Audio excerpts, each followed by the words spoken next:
नाजरीन, ये यूरुग्वाय air force की फ्लाइट 571 थी, जिसने रियल लाइफ में एक चमत्कार, एक मुआवजा करके इतिहास में हमेशा हमेशा के लिए अपना नाम लिखा है। 12 अक्टूबर 1972 को ये फ्लाइट यूरुग्वाय के कैपिटल मॉन्टेविडियो से उड़ान भरती है। जहाज में रग्बी के प्लेयर्स थे, जिनको मॉन्टेविडियो से चिली के कैपिटल सैंटियागो तक एक मैच खेलने जाना था। रग्बी प्लेयर समेत जहाज में टोटल 40 पैसेंजर्स और 5 क्रू मेंबर्स मौजूद थे। टेक ऑफ के बाद अभी जहाज अर्जेंटीना के ऊपर ही पहुंचा था कि अचानक मौसम की खराबी की वजह से उनको अर्जेंटीना के शहर मेंडोजा में लैंड करना पड़ा। कैप्टन ने ये फैसला इस वजह से किया क्योंकि अर्जेंटीना और चिली के दरमियान दुनिया की सबसे ऊंची एंडीज माउंटेन रेंज दीवार बनकर खड़ी है। यहाँ के ऊंचे पहाड़ वैसे ही काफी खतरनाक हैं और मौसम की खराबी में इनके ऊपर से गुजरना खतरे से खाली नहीं था। पायलट का प्लान था कि एक रात मेंडोजा में ही गुजारी जाए और फिर अगले दिन मौसम ठीक होने पर एंडीज के पहाड़ों को पार किया जाए। पर क्या मालूम था पायलट और तमाम पैसेंजर्स को कि अगले दिन उन पर कौन सी मुसीबत टूटने वाली है। अगले दिन यानी फ्राइडे 13 अक्टूबर को फ्लाइट 571 ने मेंडोजा से टेक ऑफ किया। मैप पे देखा जाए तो मेंडोजा और उनकी मंजिल सैंटियागो के बीच सिर्फ 180 किलोमीटर का फासला है, लेकिन इन 180 किलोमीटर में सिर्फ एंडीज की 15,000 फीट ऊंची पीक्स हैं। लिहाजा फ्लाइट का प्लान रूट कुछ इस तरह का था कि पहले जहाज मेंडोजा के साउथ में जाएगा, अपनी हाइट गेन करेगा और फिर प्लेंचोन पास के बराबर पहुंचकर एंडीज की तरफ टर्न करके इन खतरनाक पहाड़ों को क्रॉस करेगा और फिर चिली के शहर कोरिको से दोबारा टर्न करके सीधा सैंटियागो पे जाकर लैंड करेगा। फ्लाइट 571 के पायलट ने इसी रूट पर 50 के करीब फ्लाइट्स कंप्लीट कर रखी थी, लिहाजा उनको अपने आप पर काफी भरोसा था। मेंडोजा से टेक ऑफ करते ही प्लान के मुताबिक जहाज साउथ की तरफ रवाना हुआ। जहाज की हाइट गेन करने के दौरान पायलट ने नोटिस किया कि बादलों की एक मोटी लेयर ने नीचे का सारा मंजर छुपा दिया है। अब इस कंडीशन में पायलट ने कंट्रोल टावर से राब्ता जोड़ लिया, जो रडार पे देखकर रेडियो के जरिए पायलट को उसकी लोकेशन बताते रहेंगे। कंट्रोल टावर के अलावा एक और तरीके से भी पायलट अपनी लोकेशन का अंदाजा लगा सकते हैं। इसमें एयरक्राफ्ट की आखिरी नोन लोकेशन को मद्देनजर रखते हुए एयरक्राफ्ट की स्पीड के जरिए कैलकुलेशन करके अपनी करंट लोकेशन का अंदाजा लगाया जाता है। जैसे ही फ्लाइट 571 प्लेंचोन पास के पैरेलल पहुंच गई तो उन्होंने राइट टर्न ले लिया।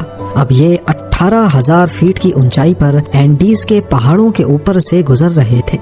ऊपर नीला आसमान और नीचे सफेद बादल। पायलट पूरी तरह से Santiago air traffic control tower पे डिपेंडेंट था। जैसे ही वो प्लेंचोन पास के करीब पहुंचे तो फ्लाइट 571 कंट्रोल टावर के रडार से गायब हो गई। ये एक नॉर्मल बात थी क्योंकि पहाड़ों की वजह से रडार के सिग्नल्स बहुत कमजोर थे। इस मौके पर को पायलट ने डेड रेकनिंग के जरिए अपनी लोकेशन कैलकुलेट की और 3:21 पे सैंटियागो कंट्रोल टावर को रेडियो किया कि हम 1 मिनट के बाद चिली के शहर कोरिको के ऊपर पहुंच जाएंगे और उनसे अपनी ऊंचाई कम करने की परमिशन मांगी। अब नॉर्मली प्लेंचोन पास से कोरिको तक पहुंचने में जहाज को 11 मिनट लगते हैं, लेकिन उन्होंने ये फासला सिर्फ 3 ही मिनटों में कवर कर लिया था। ये चीज कंट्रोल टावर में बैठे स्टाफ को कुछ समझ नहीं आई, लेकिन क्योंकि उनके पास भी फ्लाइट 571 रेडार पे शो नहीं हो रही थी, इसी वजह से उन्होंने एयरक्राफ्ट को डिसेंड करने की परमिशन दे दी। पायलट समझ रहा था कि वो कोरिको के ऊपर है, लेकिन असल में वो उस वक्त प्लेंचोन पास क्रॉस कर रहे थे। एक बहुत बड़ी तबाही फ्लाइट 571 का इंतजार कर रही थी। कंट्रोल टावर से परमिशन मिलते ही पायलट ने राइट टर्न किया और जहाज की हाइट भी कम करना शुरू कर दी। शुरू में उनको खतरनाक टर्बुलेंस का सामना करना पड़ा, लेकिन जब उन्होंने सफेद बादलों की लेयर को क्रॉस किया तो क्या देखते हैं कि उनके सामने एक बहुत बड़ा पहाड़ खड़ा है। जी हाँ, इस पॉइंट पे पायलट को अंदाजा हुआ कि असल में वो अभी तक एंडीज में ही मौजूद है। पायलट ने दोबारा एल्टीट्यूड गेन करने के लिए पूरी जान लगा ली। प्लेन की नोज अब आसमान की तरफ हो चुकी थी, लेकिन अफसोस कि शायद ये चीज थोड़ा पहले कर ली जाती। फ्लाइट 571 की टेल पहाड़ की चोटी से टकराई और जहाज से अलग हो गई। इस वक्त ये पहाड़ पूरी तरह बर्फ से ढका हुआ था। बिना टेल और विंग्स के फ्लाइट 571 का फ्यूजलाज बर्फ में स्लाइड करता सीधा नीचे की तरफ आया और इस पॉइंट पर आकर रुक गया। क्रैश की वजह से 12 पैसेंजर्स मौके पर ही दुनिया से जा चुके थे, खास तौर पर वो लोग जो जहाज के पिछले हिस्से में मौजूद थे। मौजूदाती तौर पे प्लेन के फ्यूजलाज में 33 पैसेंजर्स की जान तो बच गई, लेकिन उनको काफी चोटें लगी थी। टेल अलग हो जाने की वजह से प्लेन का पिछला हिस्सा खुला हुआ था और उसमें से जबरदस्त ठंड अंदर आ रही थी। ये इस वक्त 11,500 फीट की ऊंचाई पर एंडीज में फंस चुके थे, जहां का टेम्परेचर -30 डिग्री सेल्सियस था। बाहर निकलते साथ ही जहां तक उनकी नजर जा रही थी, बर्फ से ढके पहाड़ ही नजर आ रहे थे। सबसे पहले उन्होंने अपने साथियों की बॉडीज को बर्फ में दफना दिया।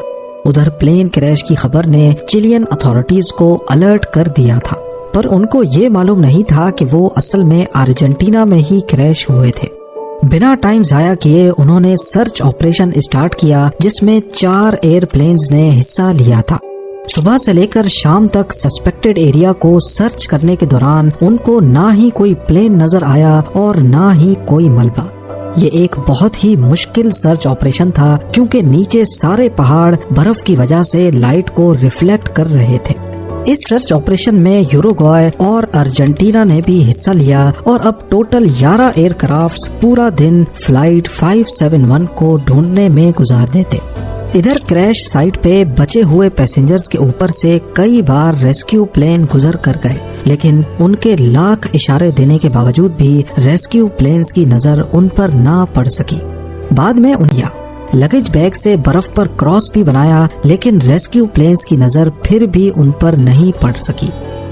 टोटल 8 दिनों तक सर्च ऑपरेशन चलाने के बाद 21 अक्टूबर 1972 को तमाम पैसेंजर्स को डेड डिक्लेयर करके सर्च ऑपरेशन खत्म कर दिया गया।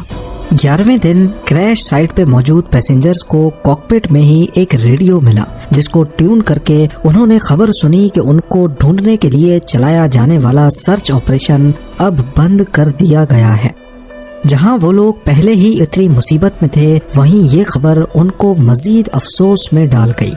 अपने बचने की जो आखिरी उम्मीद नजर आ रही थी, वो भी खत्म हो चुकी थी। पहले हफ्ते में ही 5 और पैसेंजर्स जख्मों की वजह से जान से हाथ धो बैठे। अब क्रैश साइट पे सिर्फ 28 पैसेंजर्स बचे थे। उन्होंने जहाज के मलबे और लगेज को इकट्ठा करके प्लेन के फ्यूजलाज को बंद किया ताकि ठंड से बचा जा सके। उन्होंने कॉकपिट के प्लास्टिक वाइजर को काटकर अपने लिए ग्लासेस भी बनाए, जो कि बर्फ से रिफ्लेक्ट होने वाली लाइट से कुछ हद तक बचा रहे थे। सीट कवर्स को गरमाइश के लिए इस्तेमाल किया और सीट के कुशन से स्नो शूज बना दिए। इस वक्त तक उनके पास खाने के लिए 8 चॉकलेट बार्स, 3 जैम के जार्स, कुछ ड्राई फ्रूट्स और गिनी चुनी पानी की बोतलें थी। पहला हफ्ता तो उन्होंने बड़ी मुश्किल से ये खाना आपस में डिवाइड करके खा लिया, लेकिन जब ये तमाम चीजें भी खत्म हो गई तो उन्होंने कपड़े और कॉटन को खाना शुरू कर दिया, जिससे वो मजीद बीमार पड़ने लगे। एंडीज के इस हिस्से में उनको एनर्जी के लिए कोई चीज दिखाई नहीं दे रही थी, और ऊपर से वो जिस रिज पर क्रैश हुए थे, ना वहाँ से उतरना पॉसिबल था और ना ही ऊपर की तरफ हाइक करना। इस दौरान पैसेंजर्स की हालत ये थी कि इनका बॉडी वेट 40% तक कम हो चुका था। आखिर जब उनको कुछ समझ नहीं आया तो उन्होंने अपने मरे हुए साथियों के बॉडी पार्ट्स खाना शुरू कर दिए। जाहिर है ये फैसला बहुत ही मुश्किल था, लेकिन भूख, प्यास और कमजोरी ने उनको ये कदम उठाने पर मजबूर कर दिया था। क्रैश के 17 दिनों के बाद 29 अक्टूबर को अचानक रात के वक्त एवलांच आया और उसने फ्यूजलाज पर बुरी तरह हमला किया। बर्फानी तोदे की स्पीड इतनी तेज थी कि पूरा फ्यूजलाज अंदर तक बर्फ से भर गया। इस हादसे में 9 सर्वाइवर्स मारे गए। बचे हुए 19 लोगों के हाथ जो कुछ लगा उन्होंने उससे बर्फ को हटाया और ऑक्सीजन के लिए जगह बनाई। दिन गुजरते जा रहे थे, सर्वाइवर्स की हालत बद से बदतर होती जा रही थी। ایک ایک کر کے سارے موت کی نظر ہو رہے تھے اور بچے ہوئے اپنی موت کا انتظار کر رہے تھے۔ 12 دسمبر یعنی کریش کے 60 دنوں کے بعد تک 3 اور سروائیورز زندگی کی بازی ہار گئے۔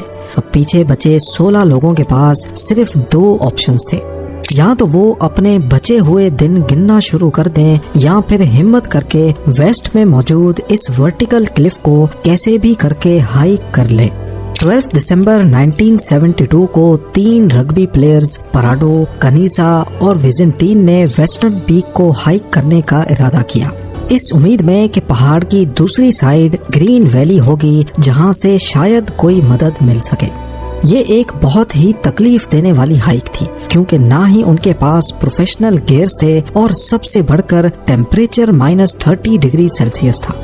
پورے 3 دن تک لگاتار ہائیک کرنے کے بعد جب وہ آخر کار پہاڑ کی چوٹی پر پہنچے تو کیا دیکھتے ہیں کہ پہاڑ کی دوسری سائیڈ پر بھی ایسے ہی برف سے ڈھکے پہاڑ ہیں۔ یہاں بھی نہ ہریالی تھی اور نہ ہی زندگی کے آثار۔ کھانے کی شارٹیج کی وجہ سے ایک جنا واپس کریش سائٹ پہ چلا گیا۔ پراڈو اور کنیسا مدد کی تلاش میں پہاڑ کی دوسری سائڈ پر ڈاؤن ہل چل پڑے۔